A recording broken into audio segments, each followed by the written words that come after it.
Alright, we are getting the combine filled up with fuel. I'm not sure if I'm going to be able to cut any wheat today. We've got about 30 acres left. We've got a field right over there on the other side of Route 20. We're on the Mayhar farm now. We got rained out here yesterday afternoon, and I've got about 35-foot swath left down by the woods here on this field here. I have some drone footage from yesterday when we were cutting wheat in this field and then baling straw in that one. We had both rakes running. Davey, my nephew, was running a 4320 with the Kuhn twin rakes, and Andrew was running a 4250 with the single Klaus rake. Lily was running the bucket loader picking up bales, and then we had three trucks running. Sarah was in the white Ford, Alex Kerr was in the red Sterling, and my nephew Colton was running the Freightliner. We did have some weed pressure up here on this farm just from corn coming off late last year, wheat getting planted late, the spring getting off to a rough start here and whatever, but where the wheat was good, it was good. Where it was poor. So we're going to roll into some drone footage from yesterday, and we're also going to fly over a couple of the cornfields here. The corn up in this area is all in full tassel. You can really smell it now too. And we'll fly over a couple of cornfields as well. So I want to thank you in advance for watching, folks, and we will catch you at the end of the video. Take it easy.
are you? Alright, you can kind of see that we had a little bit of weed pressure here this year in our wheat. It is what it is. You come across that from time to time and just got to take the good with the bad. Before we get into the rest of this video, we're just going to kind of explain to you what we're doing here. We're just going to be flying the drone over a 70-acre field. All the corn in this area is in full tassel. 99% of you have all seen corn in full tassel, but I don't think you've seen a field like this one. I'll put a card in up above that'll kind of explain how I planted this field and how I got this design to show up the way it did. And that was from May 24th. So like I said, I'll put that card in, you know, right up above now. So before we get into that, I just want to tell you, share with you a little story here. We had to order some new fuel storage tank labels. I ordered them on Amazon the other day. I got them for our on-road and our off-road tanks and gas tanks, used oil tanks, our new engine oil, hydraulic oil tanks, and whatever. And I got the shipment here this is going back about 3 weeks ago, and I opened the box up that everything was shipped in, and there was a hat came along with all the labels, and the labels were shipped from GC Label Company. And we'll show you what these labels look like on the fuel tanks. They're nice tank label sticker or whatever, and if anybody wants any of them, they can order them from GC Label. So at any rate, there was shipping labels in the box, and then I pulled the shipping label out to hold on that receipt with, you know, for the tax deduction and all that crap. And there was a little note on there, and it thanked me for purchasing from GC Label. And then there was a little side note, and it said, love your videos. I watch every single one. Keep up the good work, and whatever like that. And it was signed from the owner of the company. I thought that was pretty good. You know, the owner of the company was able to put 2 and 2 together. My YouTube name is different from my name, and my you know, our farm name, and then the eBay username is different than the other two as well. Now, another thing he sent me too was this American flag sticker, and I ended up sticking it right to my drone. This is a Mavic Air 2. Now, I've got and I've had Mavic Pros. If you want to see that sticker again, I think that's pretty good. Looks pretty good on there, doesn't it? I've had the regular Mavic Pros, and I've still got one of them as well. And this Mavic Air 2 is just as good, if not better, than Mavic Pro. I know some of you from time to time ask me what kind of a drone I have. These drones are made by DJI, and they are really something. So let's throw the drone up in the air, fly over the top of this cornfield here, and we'll close out this video.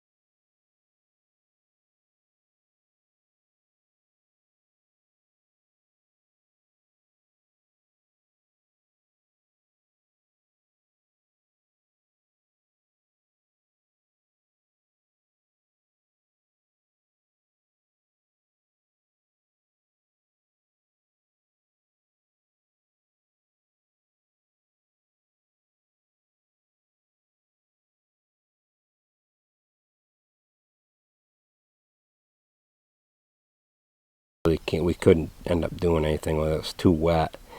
So this is kind of the reason why we're flying up over the top of this field here, and quite a few of you have asked, you know, what this looks like now, and that's what it looks like.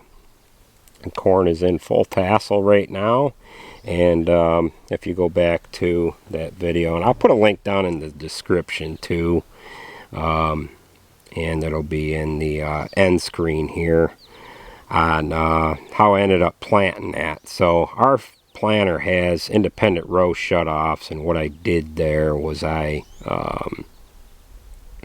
if you don't end up watching the video, or maybe you already have, I shut 4 rows off on each side of the planter, and then I ran the planter above where it says Trump, and then I ran the planter below between Trump and 2020 so that I could get my lines, and then I ran another line below 2020.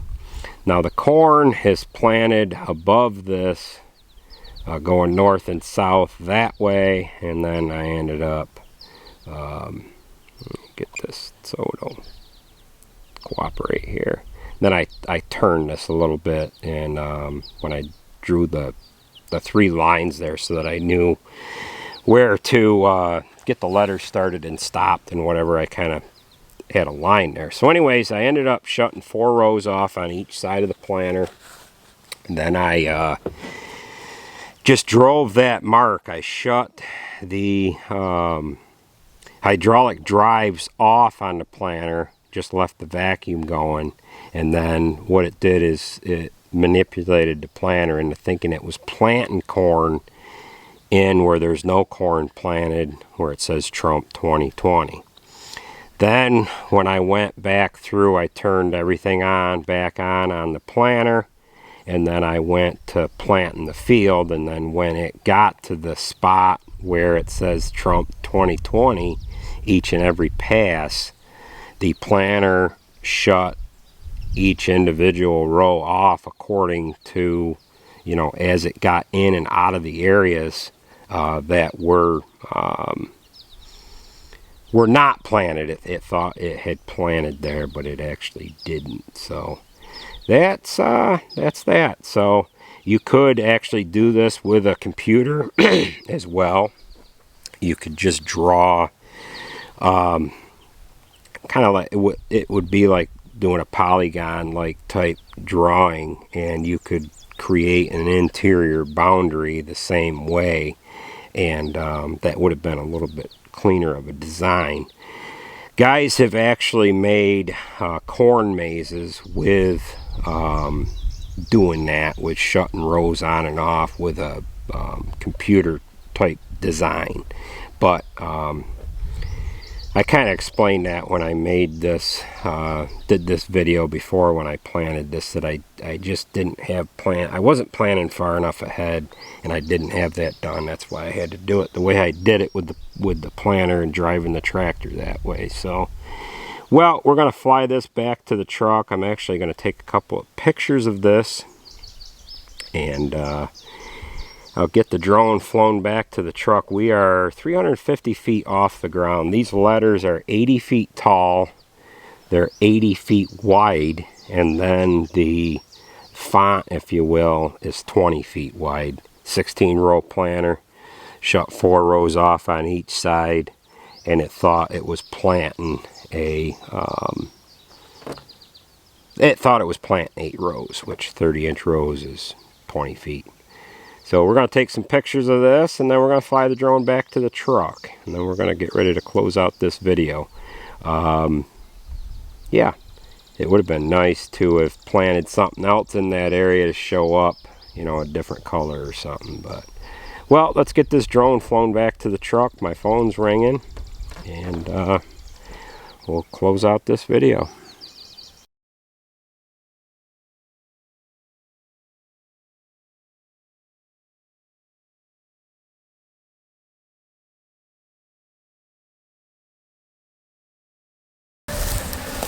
Well, this is the last field of wheat that we have to do, and I'm just kind of checking this here now, and it lacks a few hours yet. So, with that being said, folks, that is going to do it for this video.